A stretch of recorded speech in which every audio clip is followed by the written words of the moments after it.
और चलिए रुक करते हैं अगली खबर की ओर। जैसलमेर से पकड़े गए जासूस शकूर खान को लेकर सियासत जारी है। कैबिनेट मंत्री जोगाराम पटेल ने पूर्व मंत्री सालिम मोहम्मद के पूर्व पीए की गिरफ्तारी को लेकर के कांग्रेस पर निशाना साधा है और कहा कि उन्हें इस पर सफाई देनी चाहिए।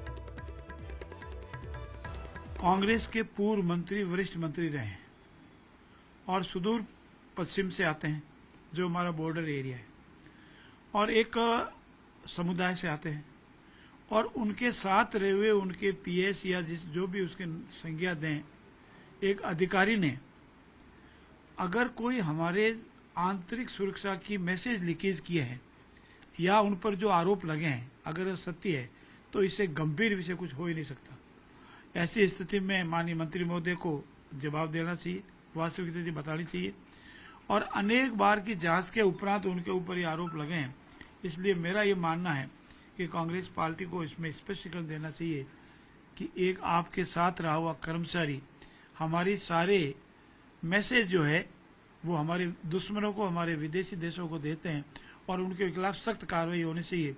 और माननीय मंत्री महोदय पूर्व मंत्री सालिम मोहम्मद को भी अपना स्पष्टीकरण देना चाहिए, वो स्पष्टीकरण नहीं दे रहे। इससे और ज्यादा संदेह गहरा रहा है कि क्या उनकी भी लिप्तता तो नहीं कहीं इसमें, अन्यथा उनको अपना स्पष्टीकरण देना चाहिए।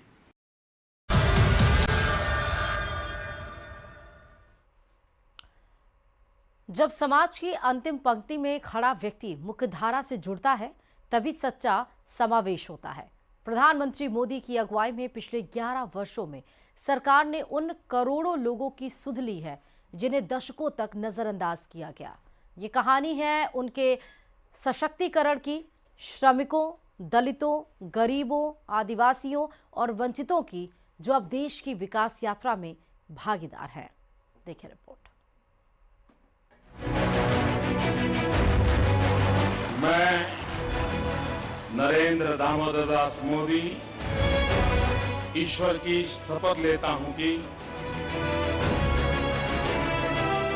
ये गरीब इंसान की जो पूंजी है ईमान, उस पूंजी के साथ मुद्रा अपनी पूंजी जोड़ना चाहता है ताकि वो सफलता की पूंजी बन जाए, और उस दिशा में हम काम करना चाहते हैं। गरीबी क्या होती है वो मैं जी करके आया हूं। ये आपका बेटा समझता है कि गरीबी जात पात पंथ कुछ नहीं देखती।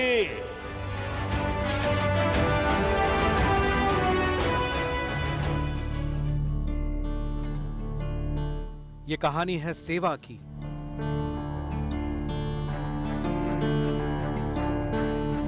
ये कहानी है समर्पण की।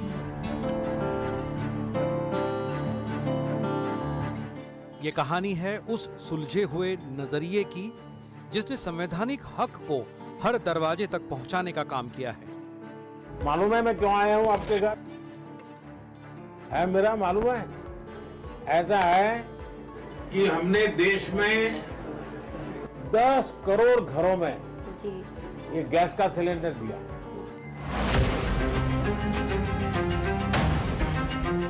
ये कहानी है बीते 11 सालों में आए अभूतपूर्व बदलाव की।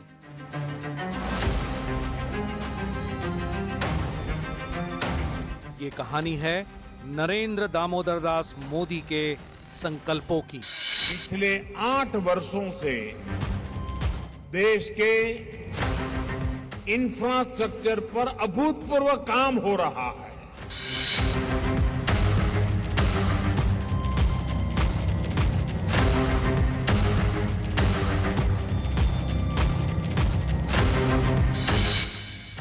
चाहे वो डायरेक्ट बेनिफिट ट्रांसफर हो या गरीबों को बिजली, पानी, शौचालय जैसी मूलभूत सुविधाएं देने की योजनाएं, इन सभी ने जमीनी स्तर पर एक क्रांति ला दी है। इन योजनाओं ने देश के सबसे गरीब व्यक्ति के मन में भी सम्मान और सुरक्षा की भावना भर दी है। 11 साल पहले गरीब सिर्फ आंकड़ों में गिने जाते थे, लेकिन वक्त का पहिया इन 11 सालों में तेजी से घूमा।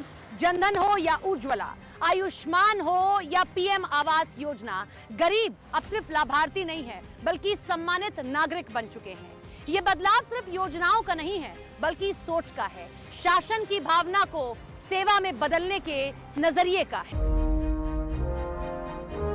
जिस देश का संविधान हर नागरिक को बराबरी का अधिकार देता है, उसी देश में लंबे वक्त तक एक बहुत बड़ी आबादी को दुश्वारियों में जिंदगी गुजारनी पड़ी है। इसलिए जरूरत थी समावेशी विकास की, जरूरत थी हर गरीब तक उसका हक पहुंचाने की, जरूरत थी हाशिए पर खड़े हर परिवार को जीवन की गारंटी देने की। बदलाव का ये दशक एक लंबे अंतराल के बाद आया है, देश की आजादी के बहुत सालों बाद। पहली बार शपथ लेते ही नरेंद्र मोदी सरकार ने विकास के उस मॉडल को अपनाया जिसकी रूपरेखा बहुआयामी थी। पानी, बिजली, स्वास्थ्य सेवाएं, शौचालय, एलपीजी सिलेंडर, शिक्षा, बैंक खाता, एटीएम कार्ड, लोन, बीमा, पेंशन।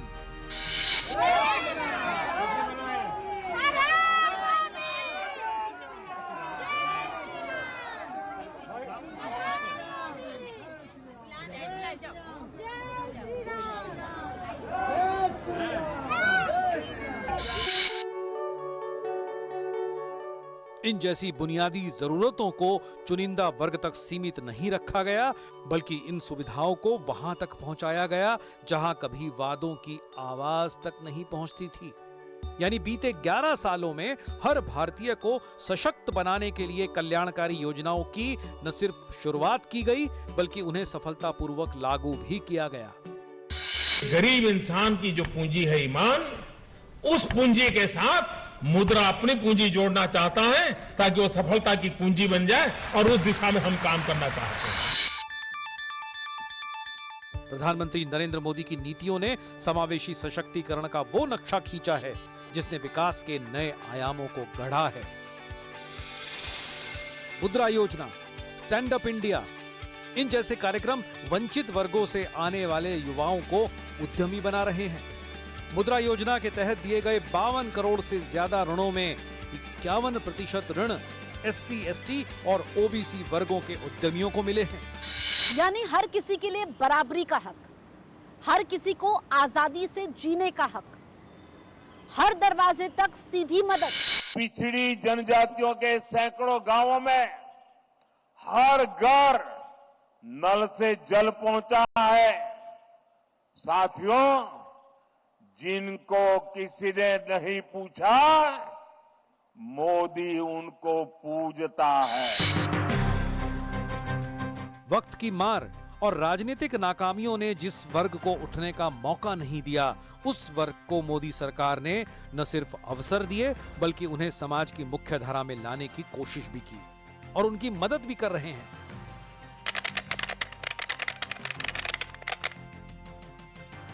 ये एक ऐसी ऐतिहासिक घड़ी थी जब जनजातीय गौरव दिवस मनाया गया।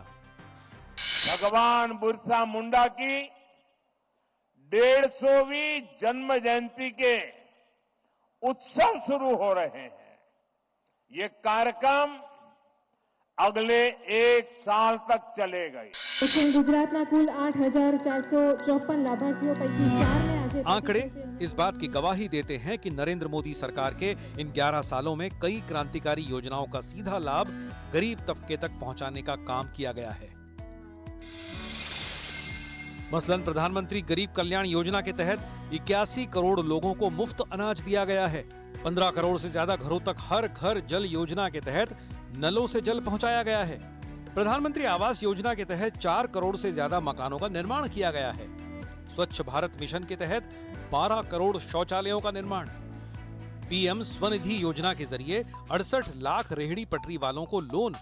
मोदी सरकार की इन नीतियों ने लोगों को न सिर्फ प्रेरित किया है, बल्कि आगे बढ़ने की एक नई दिशा भी दी है। कोरोना काल का वो दौर याद कीजिए जब देश ही नहीं, दुनिया महामारी की चुनौतियों से जूझ रही थी। आंकड़े बताते हैं कि कोविड लॉकडाउन के दौरान 20 करोड़ महिलाओं को नकद सहायता दी गई। इस चुनौती भरे वक्त में श्रमिकों के लिए विशेष सहयोग किया गया। जिन कर्मचारियों की मासिक आय 15,000 रुपए से कम थी, उनके EPF खाते में सरकार ने वेतन का 24% योगदान दिया। 2019-20 से 2024-25 के बीच EPFO ने 2.56 करोड़ श्रमिकों को 54,200 करोड़ रुपए से ज्यादा की राशि बांटी। जिस वजह से आर्थिक संकट के वक्त आत्मनिर्भरता और सामाजिक सुरक्षा तय हो सकी। इस दौरान मोदी सरकार के इरादों ने बदलाव की उस बयार को महसूस कराया है जिसके लिए देश के वंचित वर्गों ने बहुत लंबा संघर्ष किया है। સારું આવ્યો છે અને ગેસ પણ અમને મળી ગયું છે, લાઇટ મળી ગઈ છે, પાણીની વ્યવસ્થા અમારે થઈ ગઈ છે, બધું અમને કમ્પ્લીટ સુવિધા મળી છે અને હવે અમે પણ इसे ऐसे भी समझा जा सकता है कि इन 11 सालों में स्टैंड अप इंडिया योजना के तहत SC/ST वर्ग को 14,700 करोड़ रुपए से ज्यादा का लोन दिया जा चुका है। मौजूदा वक्त में 60% से ज्यादा मंत्री SC/ST और OBC वर्ग से आते हैं। 2014 के बाद से एकलव्य मॉडल आवासीय स्कूलों की संख्या में 4 गुना इजाफा हुआ है, जबकि 112 जिलों ने अपने अपने राज्य के औसत विकास स्तर को पार किया है। सरकार की नीतियों से यह तय हुआ कि बुनियादी जरूरतें जो कभी सुविधा की सियासत की भेंट चढ़ती रहीं, वो जरूरत न सिर्फ पूरी हो बल्कि हर घर तक उनकी पहुंच आसान हो। गैस कनेक्शन, बिजली कनेक्शन, नल का जल, ये वही सुविधाएं हैं जिन पर लंबे वक्त तक राजनीति तो हुई, लेकिन इन्हें घर घर तक पहुंचाने की कोशिश कई दशकों तक अधूरी रही। लेकिन अब मोदी सरकार की अगुवाई में ये राजनीतिक नजरिया बदल रहा है। इन 11 सालों में नरेंद्र मोदी सरकार ने कई मील के पत्थरों को छुआ है। आंकड़े बताते हैं कि इस दौरान 52.22 करोड़ जन धन खाते खोले गए। लगभग 51 करोड़ लोगों को पीएम सुरक्षा बीमा योजना के तहत जोड़ा गया। 23.64 करोड़ लोग पीएम जीवन ज्योति बीमा योजना से जुड़े। 77 करोड़ से ज्यादा आयुष्मान भारत हेल्थ अकाउंट बने। डायरेक्ट बेनिफिट ट्रांसफर के जरिए 43.8 लाख करोड़ से ज्यादा की राशि सीधे लोगों के खाते में ट्रांसफर की गई। सौभाग्य योजना के तहत 100% इच्छुक परिवारों तक बिजली पहुंचाई गई, जबकि उज्ज्वला योजना ने 10.33 करोड़ से ज्यादा LPG कनेक्शन दिए हैं। साथ ही पिछड़ा वर्ग आयोग को भी संवैधानिक दर्जा दिया गया है। यानी नरेंद्र मोदी सरकार के इन 11 सालों के कार्यकाल ने सकारात्मक बदलाव का न सिर्फ एक नया मुकाम हासिल किया है, बल्कि वंचित और गरीब तबके को समाज की मुख्य धारा से जोड़ने का काम भी किया है। सरकार की ये नीति साफ करती है कि सबका साथ, सबका विकास का जो मंत्र दिया गया, उसका असर लोगों के जीवन पर साफ साफ दिख रहा है।